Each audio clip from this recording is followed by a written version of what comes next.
Donc d'abord, ça vient des coachs sportifs. Hein. Un coach sportif, qu'est-ce qu'il fait? Il essaye d'amener la personne, le coaché, dans sa performance, au mieux de sa performance. Mais le mot lui-même en anglais vient du mot cocher. Un cocher, c'est quoi? C'est celui qui conduit des voyageurs d'un point à un autre. Donc voilà, je suis là et où veux-tu aller? Donc la question qui va se poser au niveau du coaching, c'est qu'est-ce que tu veux? Où tu veux aller? Donc il y a une terminologie particulière de cet accompagnement. Aider des personnes à atteindre la destination qui se sont fixées. Alors toute la difficulté qu'il va y avoir déjà dans le coaching, et ça va être un exercice, le cœur de notre journée, ça va savoir où j'en suis, l'état présent, et où je veux aller, l'état désiré, ou l'objectif. Et donc le coach va aider la personne à définir son objectif. Et il y a des objectifs qui sont flous, sur lesquels on ne peut pas faire grand-chose. Et souvent, on ne réussit pas à aller vers cet endroit qui est ma destination parce que je ne sais pas la définir. Donc on va apprendre à définir un objectif. Et dans la définition d'objectif, on a déjà pratiquement des réponses qui vont s'installer. On aura un questionnaire qu'on fera la PNL, où rien que le questionnaire ouvre tous les champs des réponses. Alors, c'est très important lorsque vous êtes en coaching et que la personne vient vous parler d'une situation problème, avoir le répondant, c'est-à-dire ça va être l'art du questionnement, comment amener la personne à s'ouvrir, non pas vers la situation problème, mais vers la situation solution. Ça, c'est dire du coaching. Alors, je veux plus ça, je viens pourquoi? Parce que bon, je ne veux plus, donc qu'est-ce que tu veux à la place? Qu'est-ce que tu souhaites? Où veux-tu aller? Donc on va travailler plus vers l'orientation future que l'orientation de ce que je ne veux pas. C'est deux démarches différentes. Quitter quelque chose, c'est que je ne veux plus ça, finalement je suis là, je ne sais pas ce que je veux, mais je veux quitter quelque chose. C'est une démarche, on va dire moins, alors que lorsque je sais ce que je veux, c'est pour ça que la notion d'objectif est extrêmement importante, c'est pas que je veux quitter là, je veux aller vers. C'est deux notions différentes. Alors, il y a des personnes qui veulent quitter une situation, finalement ils ne savent pas où aller, ils vont se retrouver dans une situation peut-être encore pire que ceux qui viennent de quitter. Alors, c'est très important lorsque vous êtes en coaching et que la personne vient vous parler d'une situation problème, avoir le répondant, c'est-à-dire ça va être l'art du questionnement, comment amener la personne à s'ouvrir, non pas vers la situation problème, mais vers la situation solution. Ça, c'est dire du coaching. Alors, je veux plus ça, je viens pourquoi? Parce que bon, je ne veux plus, donc qu'est-ce que tu veux à la place? Qu'est-ce que tu souhaites? Où veux-tu aller? Donc on va travailler plus vers l'orientation future que l'orientation de ce que je ne veux pas. C'est deux démarches différentes. Quitter quelque chose, c'est que je ne veux plus ça, finalement je suis là, je ne sais pas ce que je veux, mais je veux quitter quelque chose. C'est une démarche, on va dire moins, alors que lorsque je sais ce que je veux, c'est pour ça que la notion d'objectif est extrêmement importante, c'est pas que je veux quitter là, je veux aller vers. C'est deux notions différentes. Alors, il y a des personnes qui veulent quitter une situation, finalement ils ne savent pas où aller, ils vont se retrouver dans une situation peut-être encore pire que ceux qui viennent de quitter. Quelque chose, ma position, c'est que je ne sais pas. Parce que si je sais, dès le départ, ce que je sais, c'est ce que je sais. Est-ce que ça correspond à la demande de la personne? Et c'est la question qu'on a vue tout à l'heure. Si moi je ne sais pas, il est possible que vous saviez sans savoir. Et donc ce que je peux faire, c'est vous aider à savoir ce que vous savez sans savoir. Et aller chercher la réponse que vous avez en vous. Chaque niveau de coaching, il y a un danger. Il y a une situation qui peut faire de vous, je prends l'exemple spirituel, par exemple du gourou. Et là, au lieu d'aider la personne, vous allez créer une dépendance avec la personne. Parce que le coaché, il doit être son propre maître. C'est comme ça qu'il faut faire. Donc j'induis la réponse que moi j'ai. Il y a le côté partenaire, à un moment donné, il y a une relation qui s'installe et on devient amis, copains. Et des interactions de transfert viennent s'installer là-dedans. Et ça va être très difficile de faire du coaching. Vous allez voir que dans le parcours, l'idée du coaching, puisqu'on n'est pas en thérapie, est de ne pas tomber dans une relation qu'on appelle une relation transférielle. C'est extrêmement difficile, hein, parce que presque tout est transfériel. Dès que vous avez quelqu'un, vous avez une image, vous avez des transferts de rapport avec la personne. On va trouver une autre forme, qui est une forme qu'on appellerait l'alliance. Et on verra la différence entre l'alliance et le transfert. Et l'alliance, c'est une forme de partenariat dans le projet de la personne. Donc on est partenaire, on est ensemble pour, puisque je suis coaché quelque part, on va partir ensemble. Moi aussi, je vais voir le paysage de la personne, puisque je l'accompagne. Je vais regarder la route, je vais voir les panneaux indicateurs, je vais voir ça c'est un sens interdit, etc. Donc je vais aussi apprendre de ce parcours. Donc je vais être son allié quelque part. Et dans cette alliance, il y a un partenariat qui s'installe, et le risque c'est de devenir des copains. Ce n'est pas l'objectif du coach. Je ne peux pas coacher mon épouse. Parce que y a des rapports affectifs qui vont interférer. On a des besoins de partage qui sont parfois pas les mêmes. C'est parfait. Coacher un enfant, on m'a demandé tout à l'heure, oui, mais je suis quand même le père. Donc c'est pas la même chose. Donc c'est un peu plus délicat.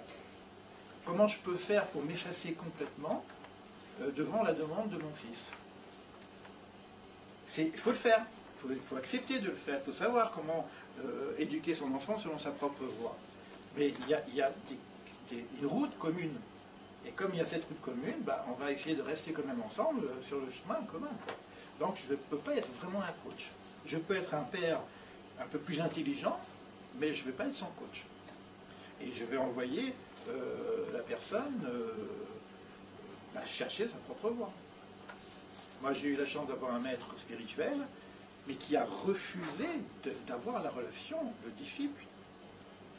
Donc ce qui fait que j'ai eu la totale liberté de me construire moi-même, et je n'ai pas eu ce rapport transfériel avec le maître et le disciple.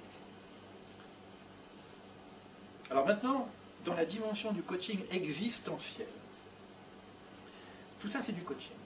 Maintenant il va falloir qu'on ajoute quelque chose, cette notion de coaching existentiel. Alors je vous ai dit que la carte de fond c'est logothérapie. Logothérapie, on va avoir une journée entière là-dessus. D'accord? Parce que ça va être quelque chose que je rajouterai à chaque fois. Tout au long de ces 6 jours, je mettrai une petite couche de logothérapie. Ce n'est pas de la thérapie pure. C'est la logothérapie utilisée au niveau du coaching. La logothérapie, bon, pour l'instant, on dit la question du sens. Trouver un sens à sa vie. C'est quoi le sens? C'est quoi la vie? Est-ce que j'ai un problème existentiel ou un problème de vie? Et je reprendrai la différence entre ces deux termes. C'est énorme, c'est un carrefour. Tout est dedans, quoi. Qui ne cherche pas le sens à sa vie? Alors, qu'est-ce qu'on apporte de plus? Qu'est-ce que Viktor Frankl apporte de plus en logothérapie? Et en quoi ça pourrait servir, cette dimension existentielle au niveau du coaching? Il n'y a pas de définition. Donc je veux dire presque, on va peut-être ensemble essayer de construire cette définition. Pourquoi je dis qu'il n'y a pas de définition?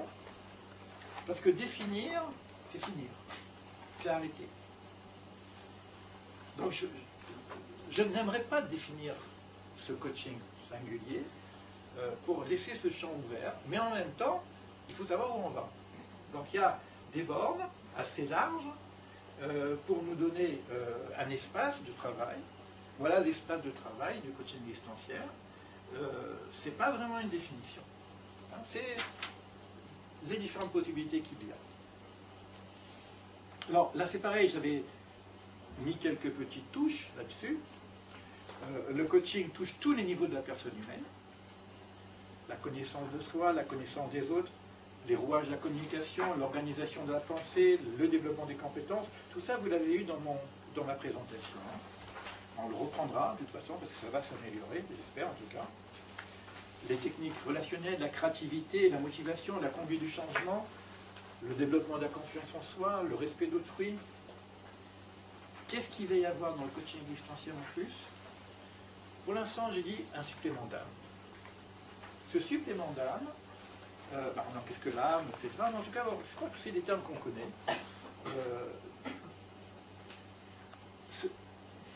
Qui va faire émerger les ressources de l'inconscient spirituel. Ça, c'est comme ça que je l'ai défini. Quand je définis ça, je pars du principe qu'il y a un inconscient spirituel. Et là, je vais complètement me différencier de l'approche freudienne sur l'inconscient. Viktor Frankl va se distinguer par rapport, et ça serait le développement qu'on va faire dans la partie logothérapie, de Freud, qui parle de l'inconscient libidinal, de la libido, ou du ça, en tout cas de l'instinct de plaisir, du problème de recevoir, de jouir de ce monde, et des difficultés que j'ai pour recevoir au mieux possible, et des névroses que je vais avoir par le manque à recevoir, le manque de plaisir, des frustrations existentielles, mais c'est des frustrations existentielles par rapport au monde du plaisir, au monde du recevoir, au besoin Bon, il y a des choses qui existent, c'est vrai. Il y a aussi Adler qui, lui, au niveau de l'instinct de puissance, le besoin d'exister en tant que confiance en soi, j'existe, la performance, être le premier. Il y a un coaching, on va voir, le coaching d'aider la personne à réussir sa performance. Ça existe. Si on est coach, on vous demande ça, on accompagne une personne qui a un examen, on va l'aider à réussir son examen. Il n'y a pas péjoratif, on ne va pas tout rejeter, tout ça existe, c'est un corps global. Maintenant, il va y avoir quelque chose de plus. Viktor Frankl appelle ça l'inconscient spirituel. C'est-à-dire qu'il y a bien une cave, on va dire ça comme ça, il y a bien ça, il y a bien des pulsions, il y a bien des besoins qui sont naturels et qui sont humains, on ne va pas les rejeter. Il y a bien un cœur, il y a bien un comportement, il y a bien une attitude et de réussir sa vie au niveau de la performance, mais il y a aussi un grenier, il y a aussi une ouverture vers le ciel. Et on va voir que dans l'inconscient, il y a bien des parties cachées de nos pulsions, mais dans notre inconscient supérieur, il y a aussi des parties cachées d'un besoin de sens. Ça veut dire que si on est clair avec ce que je suis en train de dire, ce dont on parle, on ne se connaît pas. C'est-à-dire cette partie inconsciente, c'est la partie que vous ne connaissez pas. Votre demande spirituelle, c'est une demande de valeur, c'est des choses que vous avez en vous, par votre expérience. Donc il y a une partie que vous connaissez, au niveau de la partie spirituelle, mais il y a une autre partie que vous ne connaissez pas. Et cette partie-là, si j'y réponds pas, je vais avoir une sorte de frustration, Viktor Frankl appelle néogène, qui vient de nous, qui vient une frustration d'un manque de sens. D'accord ? Donc, et c'est là qu'on va se positionner au niveau du coaching existentiel. On peut aider une personne au niveau de la performance, mais ce n'est pas du coaching existentiel. On peut aider une personne au niveau de la confiance en soi, mais ce n'est pas du coaching existentiel. Ça fait partie du coaching classique. Donc là, je peux apprendre des outils pour aider une personne à avoir la confiance en soi.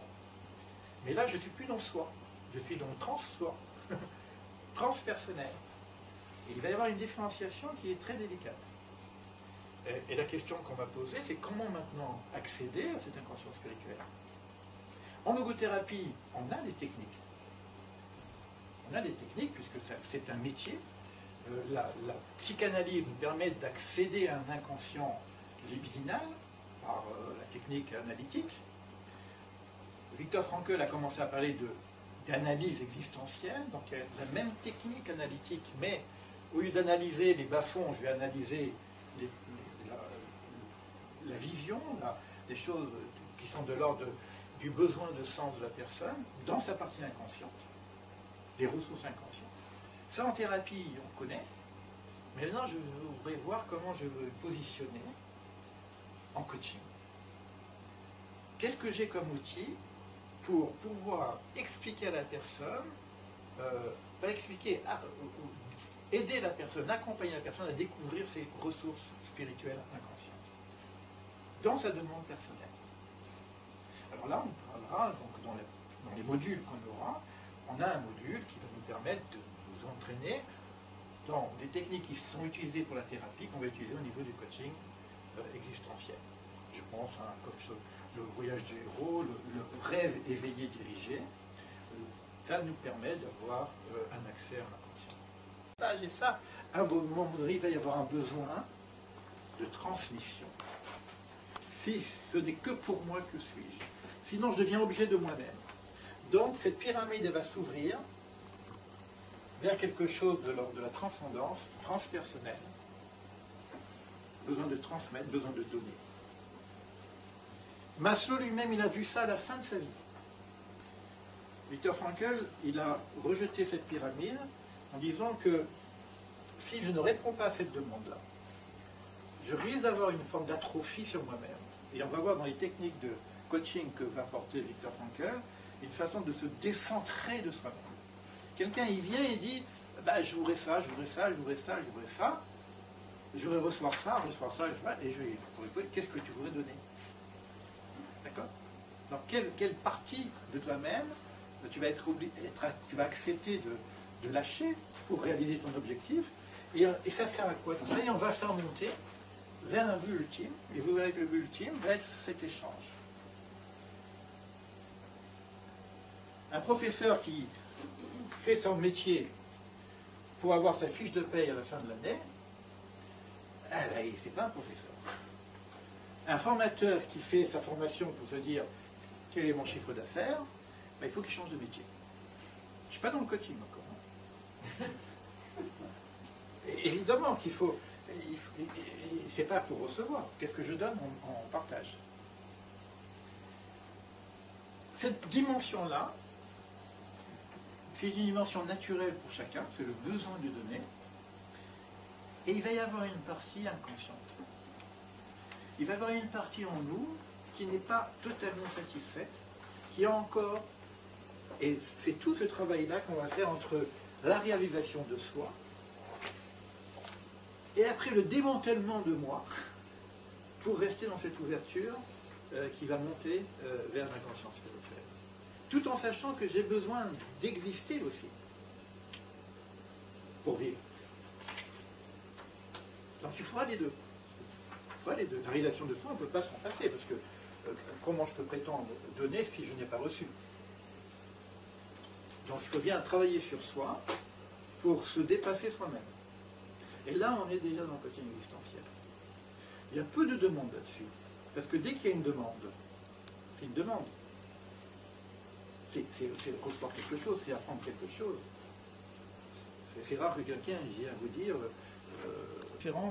une proposition de différence entre exister et vivre. D'ailleurs, pour ceux qui ont travaillé avec moi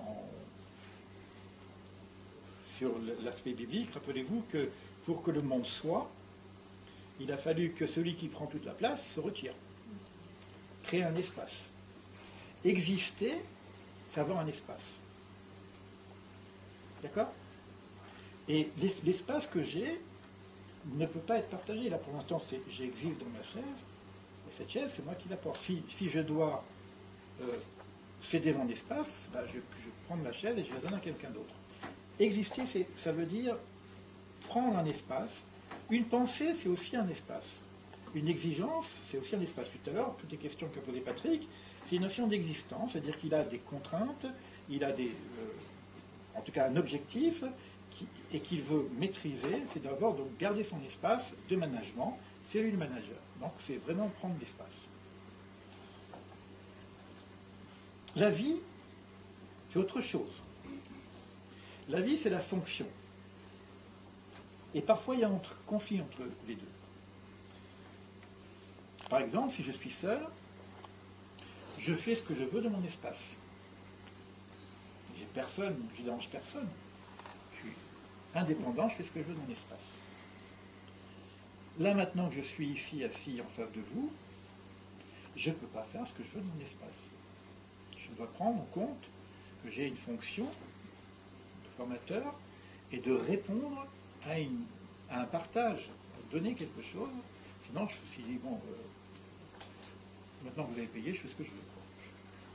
Okay.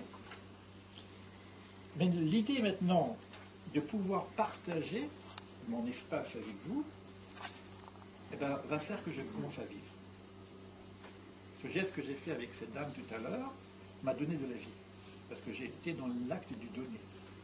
Donc quand vous êtes dans l'acte du donner, vous recevez la vie. Le fait de partager quelque chose vous rend plus vivant. Alors dans le management, c'est pareil. Si le management il est centré uniquement sur ce que je reçois, j'existe. Mais je ne fais pas vivre.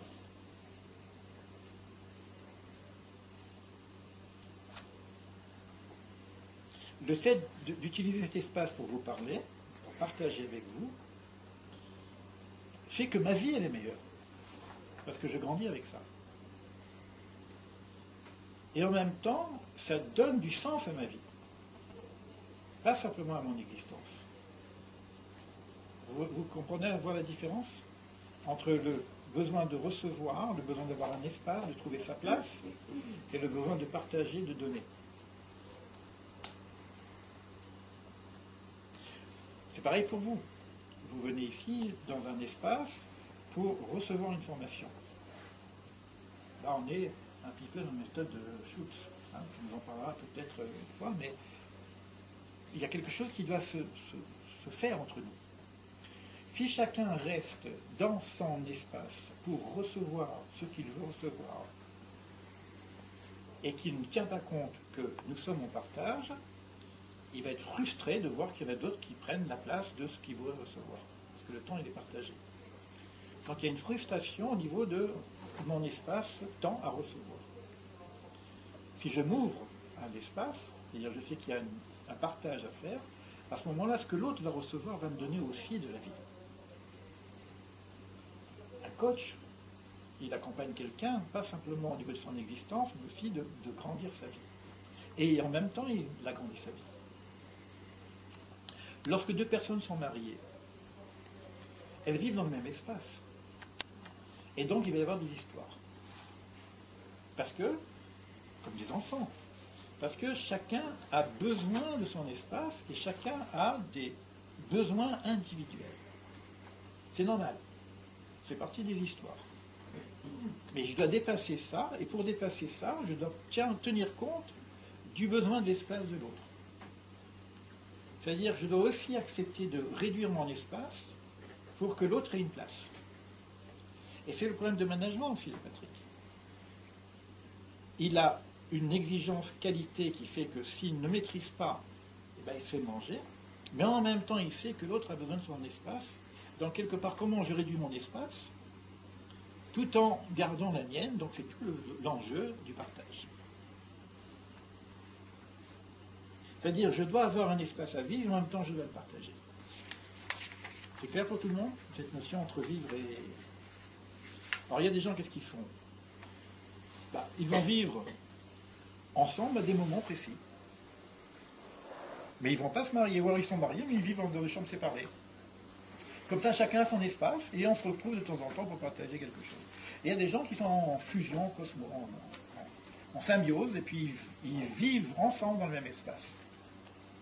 Rappelez-vous que le premier crime de l'humanité, qu'a tué Abel, c'est que je ne veux pas partager mon espace. Je ne veux pas partager l'amour de mes parents. Leur conflit de fratrie.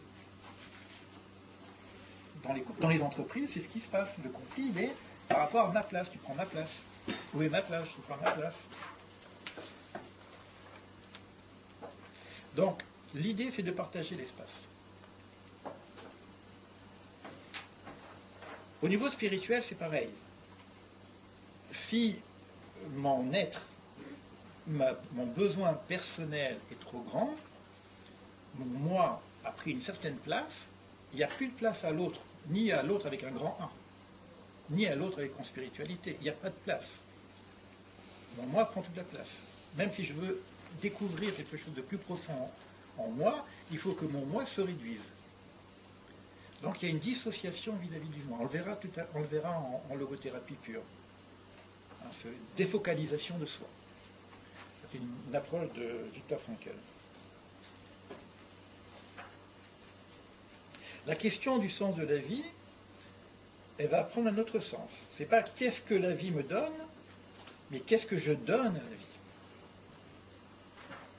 C'est pas du pareil. C'est pas ce que le monde me donne, c'est qu'est-ce que je donne au monde. Alors il y a deux frustrations.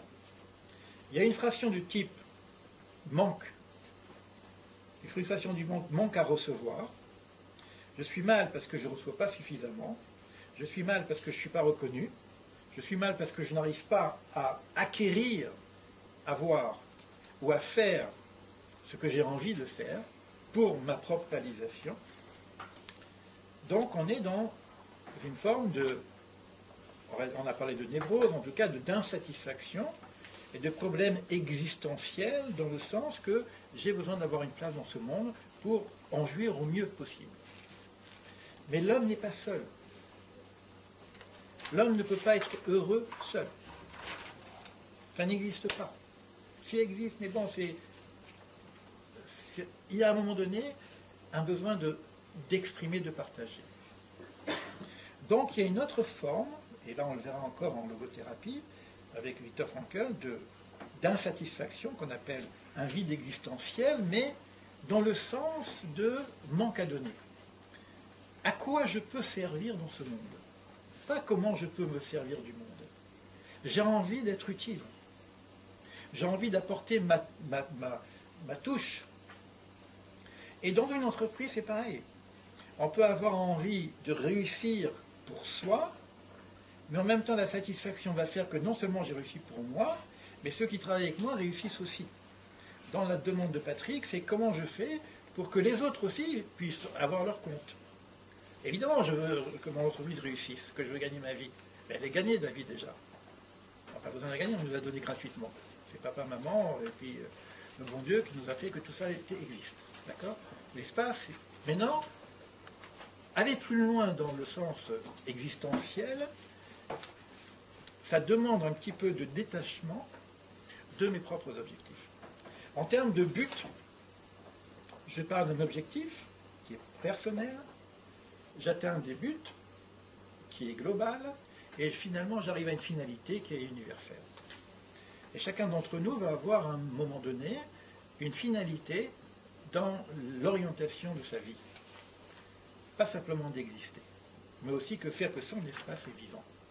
Et le vivant, c'est la relation, c'est le partage.